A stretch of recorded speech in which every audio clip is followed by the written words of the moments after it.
حضرت مالک بن دینار رحمۃ اللہ علیہ فرماتے ہیں کہ میں نے ایک شخص کو دیکھا طواف کعبہ کرتے کرتے، جس مقام پر اسے دیکھا وہ درود شریف پڑھتا رہا۔ ایک چکر اس نے لگایا، 2 لگائے، 7 چکر جب پورے کیے، میں جب بھی 7 چکروں میں جہاں بھی ان سے ملاقات ہو جاتی وہ درود شریف پڑھتا تھا۔ میرے دل میں خیال آیا کہ اس بندے کو شاید معلومات نہیں ہے، یہ تو وہ مقدس جگہ ہے جہاں تو دعائیں ہیں، ہر مقام کی یعنی ہر جگہ کی اپنی دعا ہے، تو انہیں تو مطلب یہ ہے کہ اس مقام پر وہی دعا مانگنی چاہیے جو رسول اللہ کی سنت ہے۔ یہ تو دل میں خیال ہے کہ شاید کوئی ناواقف بندہ ہے، اس کو شاید کوئی علم نہیں ہے، تو یہ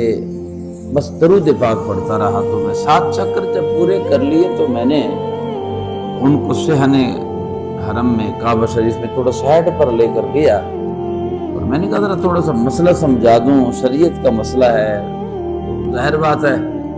ان کو بھی ذرا سمجھا دوں۔ تو میں نے ان سے گزارش کی کہ حضرت جی آپ سے ایک بات کروں، گزارش یہ ہے کہ آپ حج کرنے آئے ہیں اور یہ بڑا نازک مقام ہے اور آپ نے بڑا پیدل سفر کیا ہے اور مہینوں لگائے ہیں آپ نے یہاں پر پہنچے ہیں، تو میرے خیال میں آپ واقف نہیں ہیں، تو آپ باقی کوئی دعائیں نہیں آتی یا آپ کو معلومات نہیں ہے؟ تو انہوں نے مجھے کہا جی کہ مجھے دعائیں بھی آتی ہے، الحمدللہ میں مکمل حافظ قرآن بھی ہوں۔ تو میں نے کہا آپ حافظ قرآن ہو کر بھی؟ اس نے کہا میں ایک عالم دین بھی ہوں۔ میں اور حیران ہوا کہ مطلب، اور پھر مختلف تفاسیر کے جب اس نے نام لیے میرے سامنے تو میں اور دنگ رہ گیا کہ یہ تو پڑھا لکھا بندہ ہے۔ میں نے کہا یار آپ پڑھا لکھا ہو کر بھی آپ کو ان مقام مقدسات کا معلوم نہیں ہے؟ یہاں پر تو ہر اس کا ایک مقام ہے، ہر جگہ کی ایک دعا ہے، تو اس دعا کو پڑھ کر ہی یقیناً آپ کے ارکان مکمل ہوتے ہیں۔ اس نے کہا دراصل بات یہ ہے کہ میں اور میرے والد گرامی ہم پیدل آ رہے تھے، راستے میں میرے ساتھ کچھ ایسے معاملات ہوئے کہ جس کی وجہ سے میں ابھی کچھ آپ سے شیئر کرنا چاہتا ہوں۔ راستے میں والد گرامی بھی میرے ساتھ تھے اور میں، ہم 2 ہی تھے، 6 مہینے کا سفر تھا۔ تو اللہ کا کرنا ایسا ہوا کہ ایک جنگل میں ہمارا ٹھہراؤ تھا رات کو، تو رات کو والد گرامی کی طبیعت بگڑ گئی، بیمار ہو گئے۔ میرے پاس جو بھی کوئی دوائیں تھی میں نے ان کو پیش کی، وہ ٹھیک نہ ہو سکے اور اسی جگہ پر وہ فوت ہو گئے۔ اور جب فوت ہو گئے تو میں نے کیا دیکھا کہ جب ان کے چہرے کی طرف دیکھا تو ان کا چہرہ بدل گیا تھا، شکل بدل گئی تھی، ایک تو کالا سیاہ چہرہ بنا اور دوسری شکل ہی بدل گئی۔ تو میں اپنے والد گرامی کے چہرے کو دیکھ کے گھبرایا کہ اس بیابان میں اب یہ کیا ہوا، میں ایک تو فوت ہو گئے، ظاہر بات ہے وقت اجل مقرر ہے، تو فوت ہو گئے، میرے والد کی اتنی زندگی تھی، مگر یہ شکل کا بدل جانا تو اب کیا بنے گا، تو یہ تو بڑے حالات خراب ہیں۔ تو میں یہ ہے کہ ادھر ادھر میں نے جب دیکھا تو قریب آبادی تھی جنگل کے ساتھ، تو میں ادھر ہی بیٹھ گیا ایک درخت کے ساتھ، تو رونا شروع کر دیا۔ تو روتے روتے اب کیا بنے گا، یقیناً صبح اگر میں اس گاؤں والوں کو بتاؤں گا کہ جو میرے والد گرامی کا جنازہ ہے یا اس طرح کوئی معاملات ہے، تو وہ جب یہ شکل دیکھیں گے تو عجیب قسم کے کوئی معاملات ہیں۔ یہ تو وہ فرماتے ہیں کہ یہ میں سوچ ہی رہا تھا کہ اچانک 5 بندے ایسے آئے میرے سامنے، اور یہ کوئی روحانی مخلوق لگ رہی تھی مجھے، کوئی اس دنیا کے لوگ نہیں لگ رہے تھے، تو ایسے کوئی روحانی، مگر میں نے چہرے ان کے غور سے جب دیکھے تو میں پہچان نہ سکا، جلدی سے گزر گئے۔ جلدی سے جب گزر گئے تو میرے والد گرامی کے پاس گئے اور انہوں نے ان کے ارد گرد کھڑے ہوئے، اور یہاں تک کہ مجھے اپنے والد گرامی نظر نہیں آ رہے تھے، چونکہ 4-5 آدمی تھے۔ جب ان کے ارد گرد کھڑے ہوئے تو مجھے والد کا چہرہ نظر نہیں آ رہا تھا۔ تو کپڑا وہ جو چھوٹے قد کے تھے نا، انہوں نے اس طرح کپڑا اٹھایا میرے والد صاحب کے چہرے سے، اور وہ جو زیادہ نورانی چہرے والے تھے جس کی تھوڑی سی جھلک میں نے دیکھی، انہوں نے میرے والد گرامی کے چہرے پہ یوں ہاتھ پھیرے۔ تو جب ہاتھ پھیرا تو میرے والد گرامی کا چہرہ نور علی نور ہوا، نور علی نور ان کا چہرہ ہوا۔ تو میں جب قریب گیا تو میں نے عجب ماحول دیکھا، تو وہ جانے لگے تھے، میرے کندھے پہ ہاتھ رکھ کے مجھے کہنے لگے، وہ چھوٹے قد کے جو تھے انہوں نے میرے کندھے پہ ہاتھ رکھ کے مجھے فرمایا، بیٹا گھبرانا نہیں ہے، صبح جنازہ بھی ہو جائے گا، کفن دفن بھی ہو جائے گا، اور فوجوں کی فوجی آ جائے گی جنازوں میں، آپ پریشان ہو۔ وہ جانے لگے تھے تو میں قدموں پہ گرا، میں نے کہا حضرت جی تھوڑا سا بتاؤ تو صحیح، یہ مقدس چہرے ہیں کون؟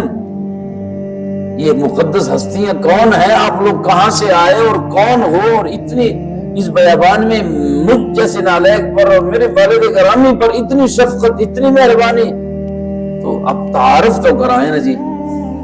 تو وہ جو چھوٹے قد کے تھے نا جی، اس نے میرے کندھے پہ ہاتھ رکھ کے مجھے فرمایا کہ وہ جو ہماری طرف جن کا پشت ہے نا، یہ 7 ابو بکر صدیق کھڑے ہیں، اور ان کے ساتھ عمر فاروق کھڑے ہیں، ان کے ساتھ عثمان غنی ہے، اور میں علی شر خدا ہوں، اور یہ جو درمیان میں چمکتا دھمکتا چہرہ ہے یہ محمد رسول اللہ ہے، یہ محمد رسول اللہ ہے۔ تو ان چہرے مقدسہ، اب یہ میں سر کی آنکھوں سے دیکھ رہا ہوں، یہ خواب نہیں ہے۔ حضرت مالک بن دینار فرماتے کہ میں صحن حرم میں کھڑا ہوں، صحن حرم میں کھڑا ہوں، کعبے کو گواہ بنا رہا ہوں، یہ خواب نہیں ہے، سر کی آنکھوں سے دیکھ رہا ہوں۔ تو میں نے جب آقا کریم علیہ السلام کے قدموں پہ میں گرا اور میں نے کہا لجوال یا رسول اللہ صلی اللہ تعالی علیہ وسلم، اتنی شفقت، اتنی مہربانی، تو چلو جاتے جاتے یہ بھی ذرا شفقت فرما دے کہ میرے والد گرامی کا چہرہ ہی بدل گیا تھا، اور اچانک اتنی مہربانی کہ کہاں سے وہ ہستی جن پر عمر بھر جن کی غلامی کا طوق ہمارے گلے میں تھا وہ بھی تشریف لائے، ان کے غلامان بھی تشریف لائے، چہرہ بھی واپس بہتر سے بہتر نور علی نور ہوا۔ تو میرے والد گرامی کا کون سا ایسا کوئی عمل تھا جس کی عمل کی برکت سے ان کا چہرہ نور علی نور ہوا؟ تو آقا کریم علیہ السلام نے میرے کندھے پہ ہاتھ رکھ کے مجھے فرمایا، ہم اس کو کیسے بھول سکتے ہیں جو ہر وقت ہم پہ درود پڑھتا ہے، عمر پر قدم قدم پہ ہم پہ وہ درود پڑھتا رہا، تو آج اس گھڑی میں ہم کیسے بھول سکتے ہیں ان کو؟ یہ کثرت سے آپ کا جو والد ہے کثرت سے مجھ پہ درود پاک پڑھا کرتا تھا، آج اس درود پاک کا صلہ دینے کے لیے ہم مدینے سے چل کے آئے، کثرت کے ساتھ درود پاک پڑھا کرے نبی مکرم صلی اللہ تعالی علیہ وسلم پر کثرت کے ساتھ درود پاک پڑھنا۔ حضرت عبد الرحمن بن عوف رضی اللہ تعالی عنہ فرماتے ہیں کہ ہم مدینہ طیبہ سے باہر نکلے اور آقا کریم علیہ السلام کے ساتھ چل رہے تھے، اچانک آقا کریم نے فرمایا آپ کھڑے رہو، میں یہ آیا، تشریف لے گئے سامنے باغ میں، تو میں وہاں کھڑا رہا، انتظار کرتا رہا۔ تو آقا کریم علیہ السلام کو جب میں نے دیکھا قریب سے، تو آقا کریم علیہ السلام نے لمبا سجدہ مبارک فرمایا، اور سجدہ مبارک فرمانے کے بعد جب واپس تشریف لائے تو میں نے عرض کی یا رسول اللہ صلی اللہ تعالی علیہ وسلم، اچانک کوئی وحی آئی، کوئی کلام الہی اللہ سے کلام کر فرما رہے تھے، کیا ہونے لگا تھا کہ اب اچانک باغ میں تشریف لے گئے؟ تو آقا کریم علیہ السلام نے مجھے فرمایا عبد الرحمن، ابھی میں جب مدینہ طیبہ سے باہر نکلا نا تو اسی وقت میرے پاس جبرائیل امین تشریف لائے، اور جبرائیل امین نے مجھے یہ خوشخبری سنائی کہ جب تیرا کوئی ایک یعنی تیرا جو امتی ہے وہ جب ایک مرتبہ درود پاک پڑھتا ہے تو اللہ کریم ایک مرتبہ درود پاک پڑھنے سے اس کے خدا 10 گنا معاف فرما دیتا ہے، اور ایک مرتبہ درود پاک پڑھنے سے 10 گنا معاف فرما دیتا ہے اور 10 درجے خدا بلند فرما دیتا ہے۔ تو میں نے سمجھا اتنی بڑی شفقت میری امت پر ہو گئی تو شکر کا سجدہ ہی کیوں نہ ادا کروں، تو میں نے اپنے امت کی طرف سے اللہ کے حضور سجدہ ادا کر لی کہ یا اللہ تیرا شکر ہے کہ میرے امت پر تو نے کتنی مہربانیاں فرمائی ہے کہ ایک مرتبہ وہ درود پاک پڑھیں گے تو ان کے اتنے گناہ معاف ہوں گے، اتنے درجے معاف ہوں گے۔ جناب حضرت سیدنا صدیق اکبر رضی اللہ تعالی عنہ فرماتے ہیں کہ میں نے خود نبی کریم صلی اللہ تعالی علیہ وسلم سے سنا کہ جس مجلس میں جتنی دیر تک مجھ پہ درود شریف پڑھا جائے گا اتنی دیر تک اس مجلس پر رحمتوں کا نزول ہوگا، اس پر برکتوں کا نزول ہوگا، رحمتوں کا نزول ہوگا۔ اور جس مجلس میں ہم پہ درود شریف پڑھا جاتا ہے، فرشتے تو ویسے بھی پڑھتے ہیں مگر واحد ایک عمل ہے، اپنے اس کے ساتھ کوئی شریک نہیں، وہ لا شریک ہے۔ مگر جب محبوب پر درود پاک کی باری آئی تو فرمایا فرشتوں تم بھی آ جاؤ، ان اللہ و ملائکتہ یصلون علی النبی، اے فرشتوں تم بھی آ جاؤ، ایمان والو تم بھی آ جاؤ۔ اور یہ درود پاک کی برکت ہے کہ آقا کریم علیہ السلام فرماتے ہیں کہ حضرت آدم علیہ السلام سے لے کر عیسیٰ علیہ السلام کے زمانے تک رب کائنات نے کسی قوم کے امتی کو کبھی آمنو کبھی نہیں کہا۔ جب بھی کسی کو فرمایا اللہ کریم نے تورات میں، زبور میں، انجیل میں تو اللہ فرماتا تھا یا ایھا المسکین یا ایھا المساکین، اے مسکینوں اے غریبوں۔ مگر جب باری آئی نا میری امت کی تو رب ذوالجلال نے میرے امت کو مسکین نہیں کہا، غریب نہیں کہا، بے یارو مددگار نہیں کہا، بلکہ میری امت کو اللہ کریم نے فرمایا قرآن میں یا ایھا الذین آمنو، اے ایمان والو آؤ مل کر محمد عربی پہ درود پڑھو۔ علامہ سیوطی فرماتے ہیں کہ میں نے عرض کیا یا رب تعالیٰ کہ میں تفسیر لکھ رہا تھا تو میں نے جب آمنو کے لفظ پر میری نظر پڑی تو میں نے عرض کیا یا اللہ یہ کیا خوبصورت بات ہے کہ باقی امتوں کو تو نے مسکین اور غریب کہا، مگر اس حکمت کی مجھے سمجھ نہیں آئی کہ رسول اللہ کی امتی کو تو نے غریب کیوں نہیں کہا، مسکین کیوں نہیں کہا۔ تو القاء ہوا، آواز آئی، سیوطی جس قوم کا رہبر، جس قوم کا رہنما، جس قوم کا قائد محمد مصطفیٰ ہو وہ قوم کبھی غریب ہو ہی نہیں سکتی، وہ قوم کبھی غریب نہیں ہو سکتی، وہ تو امیر ہی امیر ہے۔ رسول کریم کی بارگاہ میں کثرت کے ساتھ درود پاک پڑھا کرو۔ رب ذوالجلال ہم سب کو کثرت کے ساتھ درود پاک پڑھنے کی توفیق عطا فرمائے۔